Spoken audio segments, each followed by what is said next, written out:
Students, now we are starting chapter 1. Chapter 1 name is number system. I think all you are familiar with natural numbers. Natural number means all counting numbers are called natural numbers. जैसे कि हम कहते हैं 1, 2, 3, 4 like this. These all numbers are called natural numbers. अच्छा students, एक चीज़ का आप ध्यान रखिएगा, जब भी हम कोई नंबर्स को अगर शो करते हैं जैसे नेचुरल नंबर्स हैं तो आप उसको हमेशा कैपिटल एन से डिनोट करेंगे, जैसा कि मैंने इसमें लिखा हुआ है, it is represented by capital N. ऐसे ही होल नंबर्स होते हैं। होल नंबर्स में zero plus all natural numbers, अगर हम नेचुरल नंबर्स के साथ जीरो को भी ऐड कर देते हैं तो that is called whole numbers. अब हम जब इसको शो करते हैं तो इसको हम कैपिटल डब्ल्यू से डिनोट करते हैं। ऐसे ही इंटीजर्स हैं। इंटीजर्स क्या होते हैं? द नंबर विच है positive as well as negative values are called integers, जैसे कि -2, -1, 0, 1, 1/2 like this. And these numbers are represented by capital Z. इसको हम कैपिटल जेड से दिखाते हैं। अभी आप जब हायर क्लासेस में पढ़ेंगे तो उसके बाद जेड प्लस लिखा होता है। इट मीन्स उसका मतलब होता है कि जो पॉजिटिव इंटीजर्स है वो क्या है, जेड प्लस फॉर्म में है। अब इसके बाद हमारे मेन नंबर जो अभी हमने पढ़ने हैं एक्चुअली नंबर सिस्टम्स में जो क्लास 9th में है वो है रेशनल नंबर और irrational numbers. Rational number, what are rational numbers? As we know that these numbers are in the form of p upon q। p upon q क्या होते हैं यहाँ पे? p और q दोनों क्या है? इंटीजर्स है। अभी हमने इंटीजर्स के बारे में मैंने आपको बताया। इंटीजर्स क्या होती हैं? ऐसे नंबर्स होते हैं जिनकी पॉजिटिव एज वेल एज क्या होती है, नेगेटिव वैल्यूज होती है। अगर हम कोई नंबर को p अपॉन q की फॉर्म में लिख देते हैं तो इसका मतलब वो क्या है, रेशनल नंबर है। एंड इसके पीछे एक कंडीशन हो रहा है कि q is not equal to zero.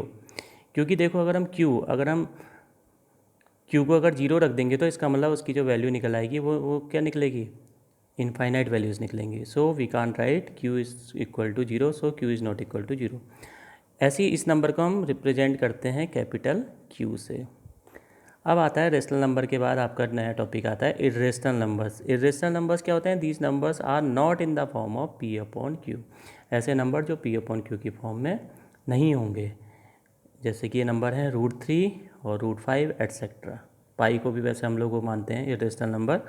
तो इस प्रकार से ये नंबर क्या आपके इरेशनल नंबर हैं। अभी हम रेशनल नंबर और इरेशनल नंबर के बारे में आगे की एक्सरसाइज में और पढ़ेंगे। Real numbers. अब क्या होता है, रियल नंबर्स क्या होते हैं? रियल नंबर्स क्या होते हैं? रेशनल नंबर और इरेशनल नंबर का कॉम्बिनेशन होता है। जैसे कि अगर हम रेशनल को अगर इरेशनल के साथ मिला दें तो वो क्या बन जाते हैं, रियल नंबर्स कहलाते हैं। So we can say that real number is a combination of all rational and irrational number.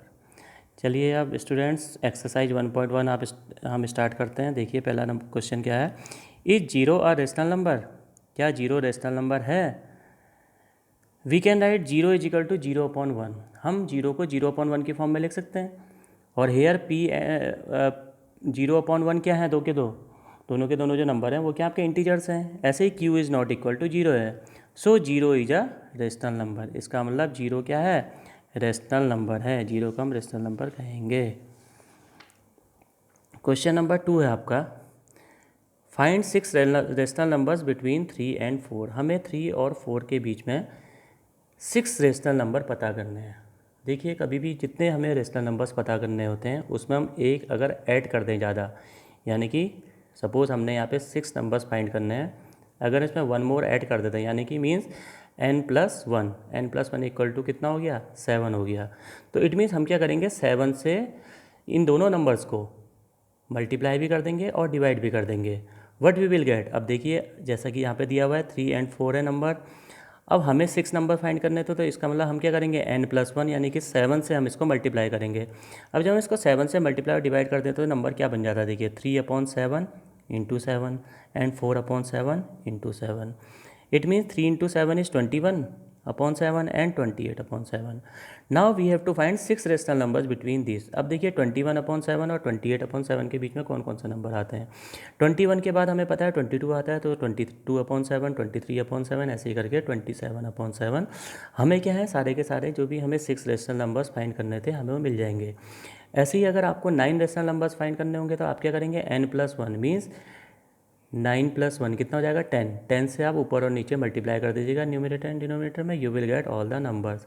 अच्छा एक चीज़ का ध्यान रखिएगा कि हर किसी स्टूडेंट के अलग अलग रेशनल नंबर्स आ सकते हैं, क्योंकि दो रेशनल नंबर्स के बीच में इनफाइनाइटली मैनी रेशनल नंबर्स होते हैं। ऐसा कोई ज़रूरी नहीं है कि मैंने इसको 6 से मल्टीप्लाई किया, 7 से मल्टीप्लाई किया। हो सकता है कोई इसको 10 से कर दे, कोई इसको 20 से भी मल्टीप्लाई कर सकता है। बट जो इसका रूल है, रूल वो ये है कि n+1 से हमेशा मल्टीप्लाई किया कीजिएगा। तो इस प्रकार से सबके आंसर अलग अलग आ सकते हैं, इसका कोई वो नहीं है। और अगर आपको इस टाइप के कोई और क्वेश्चंस भी अगर आपको बुक में मिलते हैं तो आप उनको सॉल्व कीजिएगा। क्वेश्चन नंबर 3 को भी आपने सॉल्व करना है, और ऐसे ही बहुत सारे क्वेश्चन देख करके आप अपनी कॉपी में इनको सॉल्व कीजिएगा अच्छे से। Now question number 4। Fourth question आता है कि every natural number is a whole number. क्या सारे नेचुरल नंबर होल नंबर होते हैं? हो सकते हैं या नहीं हो सकते हैं? हो सकते हैं। क्यों? क्योंकि सारे होल नंबर के अंदर नेचुरल नंबर्स आते हैं, क्योंकि नेचुरल नंबर्स 1 2 3 4 होता है, ऐसे ही करके n तक चलते हैं। और होल नंबर्स क्या होता है? 0 1 2 3 4। इसका मतलब सारे नेचुरल नंबर्स होल नंबर होते हैं। सेकंड आता है every integer is a whole number, कि सारे इंटीजर एक होल नंबर हो सकते हैं। सारे इंटीजर होल नंबर नहीं हो सकते हैं। बोलिए क्यों? क्योंकि होल नंबर क्या होती हैं? सारी की सारी पॉजिटिव वैल्यूज़ वाले नंबर होते हैं, 0 1 2 3 4 लाइक दिस। अगर मैं यहाँ पे कह दूँ कि -4 एक होल नंबर है, नहीं है, तो इसका मतलब इसका आंसर क्या होगा? नो। ऐसी सी पार्ट है every rational number is a whole number. वो कहता है कि सारे के सारे रेशनल नंबर होल नंबर हैं। ये तो बिल्कुल भी पॉसिबल नहीं है, क्योंकि अगर मैं सपोज एक नंबर ले लेता हूँ 1/2 होल नंबर नहीं है, तो इसका मतलब इसका आंसर क्या है? No. Now we are doing exercise 1.2। 1.2 का देखिए पहला क्वेश्चन है every irrational number is a real number. अभी देखिए मैंने आप लोगों को एक चीज़ बताई थी कि रियल नंबर जो होते हैं वो रेशनल और इरेशनल नंबर का सम होते हैं। लेकिन अब इसमें क्वेश्चन क्या आ गया है कि सारे इरेशनल नंबर रियल नंबर होते हैं। तो ये चीज़ पॉसिबल है? Yes, it is possible.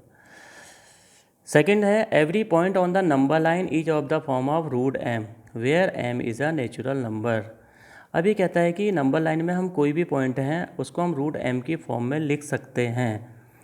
लेकिन एक चीज़ बताइए, अगर मैं उस m की जगह पे अगर यहाँ पे हम माइनस में अगर कोई वैल्यू रख देते हैं, एक्चुअली स्क्वायर रूट की जो वैल्यूज़ होती हैं, स्क्वायर रूट का जो फंक्शन होता है वो हमेशा पॉजिटिव वैल्यूज़ के लिए ही लाई करता है। सपोज़ मैं यहाँ पे -3 लिख देता हूँ या -2 लिख देता हूँ, तो ये चीज़ पॉसिबल नहीं है। तो इसका आंसर क्या होगा? नो।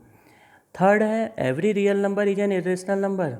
वो कहता है कि सारे रियल नंबर इरेशनल नंबर होते हैं। ऐसा पॉसिबल नहीं है, क्योंकि हमने कहा है कि रेशनल और इरेशनल मिला के रियल बनता है। तो इसका मतलब सारे रियल नंबर इरेशनल नंबर नहीं हो सकते हैं। हाँ, सारे इरेशनल नंबर रियल नंबर हो सकते हैं, सारे रेशनल नंबर भी रियल नंबर हो सकते हैं। So it is not possible. Now second question is are the square root of all positive integers is irrational. अब क्वेश्चन ये पूछा गया है कि सारे जितने भी आपके पॉजिटिव इंटीजर्स हैं उसका जो स्क्वायर रूट होता है वो इरेशनल होता है? पॉसिबल नहीं है। सपोज मैंने यहाँ पे लिखा है रूट 9 इक्वल टू कितना होता है? रूट 9 की वैल्यू होती है 3। इसका मतलब 3 कौन सा नंबर है? रेशनल नंबर है। ये तो पॉसिबल ही नहीं है। तो इसका आंसर क्या हो गया? नो हो गया। सीधी सी बात है। अब आ जाइए आप क्वेश्चन नंबर 3 में। क्वेश्चन नंबर 3 है कि so root 5 on number line. अभी देखिए रूट 5 ऑन नंबर लाइन ऐसे हमारे डेसिमल प्लेसेस आएंगी, रूट 6.1 या रूट 9.1। अभी आपकी आगे की एक्सरसाइजेज में क्वेश्चंस आएंगे, तो उनको भी हमको नंबर लाइन में शो करना आना चाहिए। तो उसको जो नंबर लाइन में शो करने का मेथड है वो काफ़ी अच्छा है इस मेथड से। लेकिन अभी फ़िलहाल हम ये वाली एक्सरसाइज कर रहे हैं आपकी एक्सरसाइज 1.2, तो इस बार इसको भी समझ लीजिए इस मेथड को। इसमें हमने क्या करना है? Root 5 on number line we use Pythagoras theorem. Pythagoras theorem शायद आप लोगों को पता ही होगी, क्योंकि हमने 8th क्लास में भी पढ़ी है कि hypotenuse square is equal to क्या होता है? Base square plus perpendicular square. तो क्यों ना अगर हम इस रूट 5 को अगर मैं लिख दूं कि 2 का स्क्वायर प्लस 1 का स्क्वायर, अगर मैं स्क्वायर से तोड़ दूं तो इट मीन्स बेस हो गया इसका 2 और परपेंडिकुलर हो गया 1। 2 स्क्वायर प्लस 1 स्क्वायर कितना होता है? 2 का स्क्वायर 4 प्लस 1 का स्क्वायर 5 और हाइपोटेन्यूज का square equal to 5। It means hypotenuse is equal to कितना हो जाएगा? रूट 5। अब इस रूट 5 का आपने नंबर लाइन में जब शो करना है तो आप क्या करेंगे? यहाँ पे आप रखेंगे कंपास अपना, और कंपास और यहाँ पे रखेंगे आप पेंसिल। इन दोनों को मेज़र करेंगे। इससे जो आपकी ऐसे करके आर्क कट हो जाएगी, that is the root 5। Similarly you can find √7, √8, √9 like this. अभी जो आगे वाली एक्सरसाइज में इस टाइप के क्वेश्चंस आएंगे उससे आपको और अच्छा समझ में आ जाएगा। ये लीजिएगा। चलिए अब हम कुछ आगे इस टाइप के कुछ एग्जांपल्स लेते हैं। जैसे now let us take some examples. जैसे हमने लिया एक नंबर 0.125, दूसरा नंबर लिया है मैंने 0.121212, ये आगे को चलता जा रहा है, नॉन टर्मिनेटिंग नंबर है। थर्ड क्वेश्चन है 0.120 1200 1200 डैश डैश डैश डैश, ये भी आगे को चलता जा रहा है। इट मीन्स ये भी नॉन टर्मिनेटिंग नंबर है। तो देखिए अब जो पहला नंबर है 0.125, 125 यानी कि उसकी वैल्यू फिक्स हो गई है, उसके आगे कोई नंबर नहीं है। तो इस टाइप के नंबर्स को हम क्या कहेंगे, टर्मिनेटिंग नंबर। जो सेकंड क्वेश्चन है देखिए, सेकंड जो नंबर है आपका 0.121212 डैश डैश डैश डैश, यानी कि 1 2 1 2, देखिए इसमें क्या हो रहा है, बार बार आ रहा है। तो इट मीन्स हम उसके ऊपर लिख सकते हैं 0.12 का बार। ऐसे नंबर्स को हम कहेंगे क्या, नॉन टर्मिनेटिंग बट रिपीटिंग। ये नंबर्स क्या हो रहे हैं हमारे, नॉन टर्मिनेटिंग है, टर्मिनेट तो नहीं हो रहे हैं लेकिन रिपीटिंग है, वैल्यू इनकी आते जा रही है। तो ये नंबर क्या है हमारे 0.121212। तो ऐसे दो नंबर जो टर्मिनेटिंग हो या non terminating but repeating number हो, तो इन दोनों नंबर्स को मिला करके हम क्या कहते हैं, रेशनल नंबर है। अगर आपको कोई भी अगर इस टाइप का क्वेश्चन मिलता है, पूछा जाए कि 0.12 का बार ये वो क्या है, तो आप इसमें इसका आंसर देंगे कि ये कौन सा नंबर है, रेशनल नंबर है। ऐसे ही थर्ड पार्ट है, जैसे आपका 0.120 1200 1200। अब देखिए इसमें तो क्या है, नॉन टर्मिनेटिंग तो है और ना ही है, लेकिन रिपीटिंग नहीं है। तो इसका मतलब जो थर्ड वाला है नॉन टर्मिनेटिंग नॉट रिपीटिंग है। तो नॉन टर्मिनेटिंग और नॉन रिपीटिंग नंबर को हम क्या कहते हैं, इर्रेशनल नंबर्स कहते हैं। तो आप लोगों को शायद ये आ ही रहा होगा समझ में। तो आपने इन सब के नोट्स भी अपनी कॉपी में बनाने हैं, इसको अच्छे से कीजिएगा, क्योंकि ये बिल्कुल क्लास पर कॉपी में आप कीजिएगा। स्कूल खुलने के बाद चेक होंगी कॉपीज़ आपकी, तो इसको अच्छे से करना है आपने। और मैं जो जो क्वेश्चन छोड़ते जा रहा हूँ वो सब आपने अपनी कॉपी में करने हैं। एक्सरसाइज 1.3, फर्स्ट क्वेश्चन है write the following in decimal form and say what kind of decimal expansion each has. मतलब हमने इसको डेसिमल फॉर्म में लिखना है, यानी पॉइंट की फॉर्म में लिखना है। जैसे कि देखो पहला क्वेश्चन है 36/100, 36/100। अब देखिए 100 मीन्स कितने वो हैं, जीरोज़ हैं, यहाँ पे 2 जीरोज़ हैं। इसका मतलब जब हम इसको पॉइंट फॉर्म में लिखेंगे तो ऊपर क्या करेंगे, 2 नंबर के पहले हम पॉइंट लगा देंगे। तो 0.36। अब देखिए 0.36 किस टाइप का नंबर है, टर्मिनेटिंग नंबर है, उसके आगे उसकी कोई वैल्यूज़ नहीं है।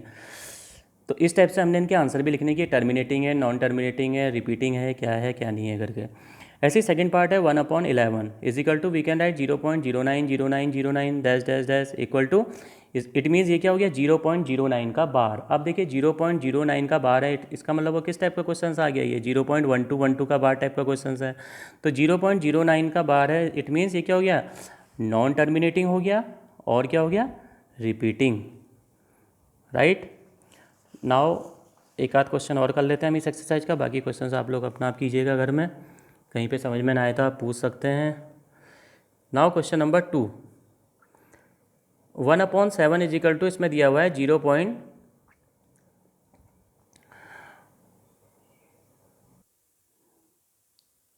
हाँ सेकंड क्वेश्चन जैसा दिया हुआ है 1/7 इज इक्वल टू 0.14222857 का बार।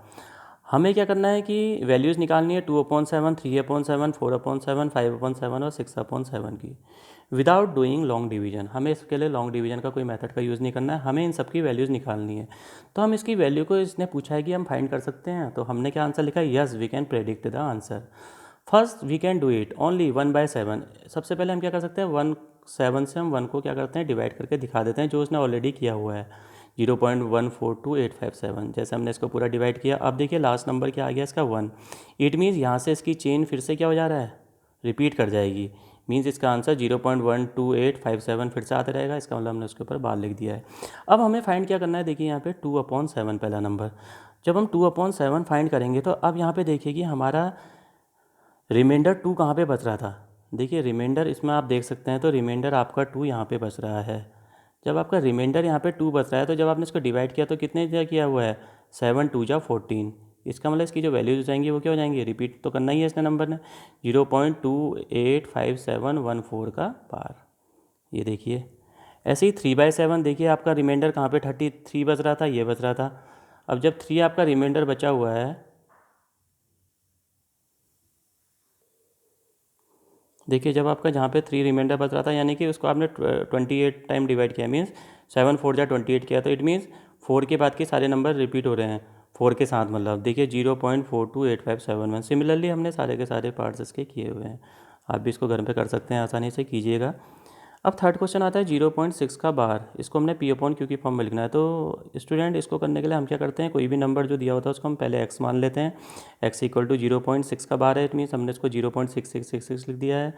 अब क्या करेंगे, हमने इसका डेसिमल प्लेस हटाना है। देखिए 1 प्लेस पे है तो इसलिए हम उसको 10 से मल्टीप्लाई करेंगे। 10 मतलब हम 10 से मल्टीप्लाई करेंगे बोथ साइड। हमने 10 से दोनों साइड मल्टीप्लाई किया, देखिए इसका आंसर ये आ गया। फिर हम क्या करते हैं, इनमें सब्ट्रैक्ट कर देते हैं इक्वेशन नंबर 1 को इक्वेशन नंबर 2 से।